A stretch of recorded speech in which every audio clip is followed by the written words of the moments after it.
Sacramento is unique. We beat Los Angeles, San Francisco, and San Diego for the position of California's capital. But can you tell me one thing about the music here? I mean, LA has Guns N' Roses, Red Hot Chili Peppers, Weezer, Maroon 5, and San Francisco has Sly and the Family Stone, Journey, The Grateful Dead, and Green Day. But what does California's capital have?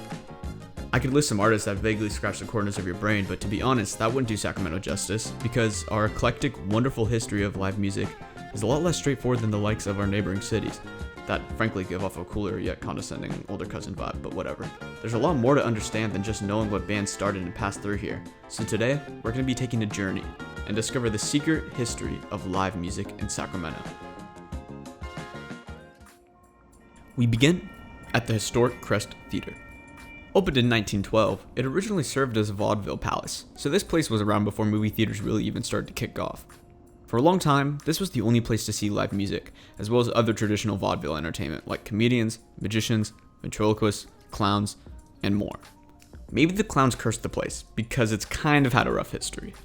In 1946, its marquee fell and killed a bystander. It closed in the early 80s, reopened in 1986, almost burned down in 1993, was restored, and continues modernization to this day. It's the longest standing large-scale venue for live music in Sacramento, but as you can see, it's definitely seen better days. It's locked up, cars park in front of it, and the sign wistfully reminisces, "You never know what you have till it's gone. Hashtag save our stages." It feels forgotten, and that's kind of sad. Comparing the ways these different venues grapple with the pandemic is pretty interesting. The Crest has made itself available for rentals, asks its supporters to buy merch, donate to their GoFundMe, and ask them not to ask for ticket refunds. Everything aside, I really hope this place pulls through.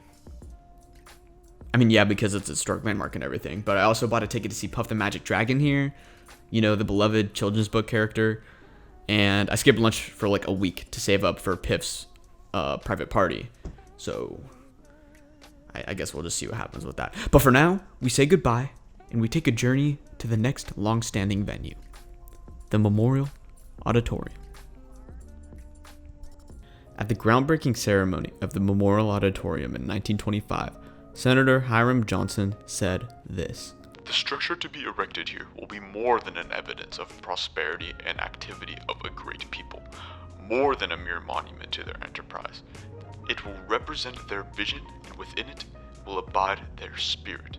In addition, there will most definitely be some bumping concerts with some of the dopest bands to ever exist ever." Okay, I might have added that last part, but that's definitely what he would have said if he saw who was going to play here. Let's backtrack for a minute. The Memorial Auditorium was proposed by the Chamber of Commerce right after Armistice Day in 1918 to honor Sacramento citizens who sacrificed their lives for our country, hence the name Memorial Auditorium. They actually had to plow down a school to have enough room to build the entire auditorium, and if that isn't heavy metal, I don't know what is. The opening ceremony primarily consisted of performances by the Sacramento Municipal Orchestra and Choir, but the auditorium quickly became a center for all kinds of performances and events, including boxing matches, circus performances, orchestral concerts, art balls, dances, banquets, graduations, and rock concerts. The Memorial Auditorium has hosted so many legendary artists and bands, it'd honestly almost be easier to just list the artists that haven't performed there. Weird Al Yankovic, Big Time Rush, Travis Scott, Kelly Clark. Oh no, never mind. Those are all people that actually have performed there too. You know what? I'm just gonna list some of them, and then we'll backtrack and talk more about the venue. We got Fleetwood Mac, Bruce Springsteen, The Rolling Stones, Rush, Kiss, The Beach Boys, Elton John, Grateful Dead, The Who, Cream, Earth, Wind & Fire, Eric Clapton, Queen, Alice Cooper, Joe and Jett, Santana, The Clash, Kiss, Metallica, Cake, we'll get back to them soon, Deftones, Tool, The Offspring, System of a Down, Slipknot, Prince, Bob Dylan, Yo-Yo Ma, Foo Fighters, Franz Ferdinand, Foster the People, Bastille, Justin Bieber, Jason Derulo, Khalid, Lana Del Rey, Hozier, and the best for last, me. It was at my high school's class of 2019 graduation, and people cried. So yeah, this place is wild, and not just because of all the incredible bands that played here. The day is December 3rd, 1965. The Rolling Stones' popularity soared following their appearance on The Ed Sullivan Show. They're 4 songs into their second show of the day in front of a reported crowd of 5,000 fans. Donning his hush puppy suede shoes and utterly lost in his excellent performance, Keith Richard grazes the neck of his guitar against an ungrounded microphone stand. In a flash of blue sparks, Richard flies into the air backwards. The curtain drops and the auditorium erupts into confused chaos. Richard is carried out the side of the auditorium and rushed to the emergency room. The doctor concluded that the rubber soles of Richard's new hush puppy suede boots saved the musician's life. So, long story short, the negligence at Memorial Auditorium almost killed Keith Richards before the Rolling Stones won a single Grammy. But don't let that sway your opinion of the place. Let's hear one more story before we move on to our next venue. John McCree was born in Sacramento, but he wanted to be a rock star. Like many other wannabe rock stars, he moved to LA. Also, like many wannabe rock stars, LA didn't really work out for him, so he moved back to Sacramento and formed the band Cake. In between their day jobs of driving cabs, working for courier services, and waiting tables of Sacramento, the band put out an album, Motorcade of Generosity. The band's unique mix of genres, satirical dry lyrics, and unorthodox vocals propelled the band into stardom, allowing them to perform at Memorial Auditorium just 5 years after the release of their album. So, what can we learn from all of this? Well, things can happen in Sacramento that just don't happen anywhere else. If John McCree stayed in LA, there's a good chance Cake would have never come to fruition. The unique musical ecosystem of Sacramento allows for unconventional artists to experiment and thrive, while also allowing them to perform at the same stage as greats, and eventually become the greats themselves. Tesla, Deftones, Papa Roach, Jackie Green, Fred Cannon, Khalil, Robert Brookins, Johnny Cola, and Hobo Johnson all came from Sacramento. Since the Memorial Auditorium is owned by the city, they don't really have to worry as much about making it through the pandemic. But let's take a break from all this pandemic talk for a second and learn about the live music event that doesn't have to worry about surviving the pandemic. I guess that was a little misleading because the reason they don't have to survive the pandemic is because they're not around anymore. But nonetheless, let's talk about the Sacramento Music Festival. Previously known as the Old Sacramento Dixieland Jazz Jubilee, the festival had been held in Old Sacramento each Memorial Day weekend since 1974. Jazz performers and enthusiasts lined the streets every year, with upwards of 85,000 attendees at the event's peak in the 80s. When I was touring on the jazz circuit, everybody, everywhere, in the country, everyone knew Sacramento, Sacramento State jazz professor Mike McMullen said. Unfortunately, as time went on, the jazz festival's attendance numbers began to decline. In the early 2000s, people started to lose interest in jazz in favor of newer genres and events. In response, the organizers broadened the festival's focus by changing the name to the Sacramento Music Festival and added more genres to the roster. Unfortunately, this was pretty poor timing, as Bottle Rock just started a few years later and also happened to be on Memorial Day weekend. As a result, Sacramento Music Festival's final festival took place in 2017, ending its legendary 44-year run. The music festival was special because it let attendees experience what it'd be like to listen to music over 150 years ago, during the Gold Rush, which, by the way, started in Sacramento. The Dixieland genre is similar to the music they played back then, and while Old Sacramento is slightly more Disneylandy than it was in its disease-infested, constantly flooded heyday, the festival was a time capsule and will be missed. There are a lot of venues that influence live music in Sacramento that unfortunately just haven't lasted.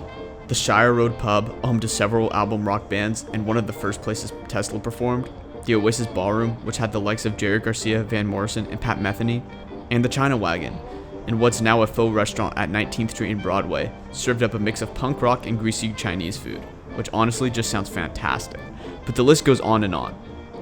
While these venues and events are long gone, their influence on Sacramento's music scene certainly remains. Now, let's make our way to our next venue. So, even though I've been here several times, I still kind of had a hard time finding this place because of all of the tables and tents. But this is Ace of Spades. Ace of Spades is the first thing I think of when I think of Sacramento music. This place is less than 10 years old, but the 1,000 person capacity venue has already established itself as one of the best ways to see live music. The thing I love about Ace of Spades is its versatility. It has all ages shows, 21 and up shows, big shows, small shows, shows with mosh pits, shows without mosh pits. It's excellent. Before Ace of Spades, there really wasn't a mid-sized go-to venue for all ages concerts of big and small artists alike. And apparently, that's something people appreciate, because Ace of Spades ranked 36th most successful club venue in the world. And I'm guessing it was at least in the top 5 for venues named after things you would find in your junk drawer. The venue has held nearly 1,000 concerts, with some of the artists including Wu-Tang Clan, Fits and the Tantrums, Panic at the Disco, Cage the Elephant, Of Mice and Men, Childish Gambino, Imagine Dragons, Snoop Dogg, Two Door Cinema Club, Tyler the Creator, Jimmy Eat World, 21 Pilots, The Chainsmokers, remember them? Post Malone, Bad Sons, Laney, Bleachers, Mac DeMarco, and Hobo Johnson. So, you can see that it's more of a hipper vibe than the Memorial Auditorium or the Crest. And unlike the Memorial Auditorium or the Crest, as you can see, it seems quite lively. Neighboring restaurants have taken over the road with tables and tents, and the venue is being used to host a blood drive. As far as places that solely rely on large gatherings of people go, during a time when large gatherings of people are prohibited, Ace of Spades seems to be holding up pretty well. Part of this is because they aren't an independent venue. They're affiliated with Live Nation, a live entertainment company responsible for managing a ton of venues, including the House of Blues. So how does Ace of Spades contribute to the live music scene of Sacramento? I'm not really sure if it's altered Sacramento's musical zeitgeist in any utterly philosophical way, but it's a great place to see live music, and I heard they have good fries.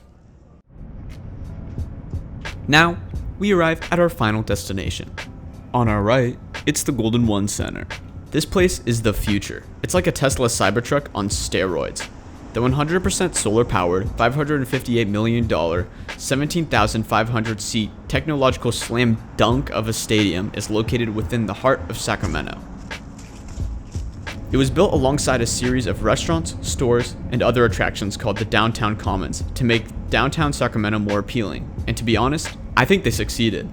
The stadium is enveloping, and I think it's probably the best place to see live music in Sacramento, and probably California. The ginormous 6,100-foot screen is the second largest in the NBA, and perfect for close-ups at concerts. The Wi-Fi connection is so beefy, it allows for 500,000 snaps to be sent out per second, which, if we're being real here, isn't the greatest because the last thing we need is more people posting videos on their story from concerts.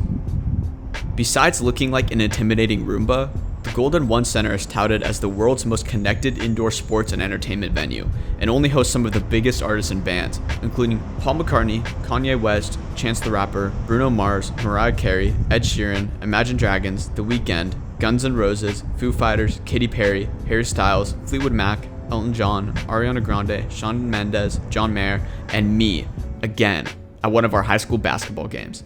While I just happened to miss Elton John and those guys, I'm sure they'd agree with me that performing there is unreal. The way the fans cheer and scream, "Sit down, we can't see the game." Ugh, man, I miss it. The old, large-scale facility Golden One replaced was not located in the heart of the city, so it wasn't ideal for shops and restaurants. It's given Sacramento citizens more entertainment and amenities to enjoy, and definitely enhanced our pride as citizens of Sacramento. Aside from the warm and fuzzies, this venue has helped Sacramento financially. Since 2013, downtown property values increased by roughly $180 million. Downtown employment grew by 27,607 jobs, and 5% of contract dollars were allocated to local firms, keeping $300 million within the local economy. Since the venue is so new, there aren't any crazy nearly killed a Rolling Stone member stories, but the great thing about the Golden One Center is it brightens Sacramento's future, specifically in the area of live music.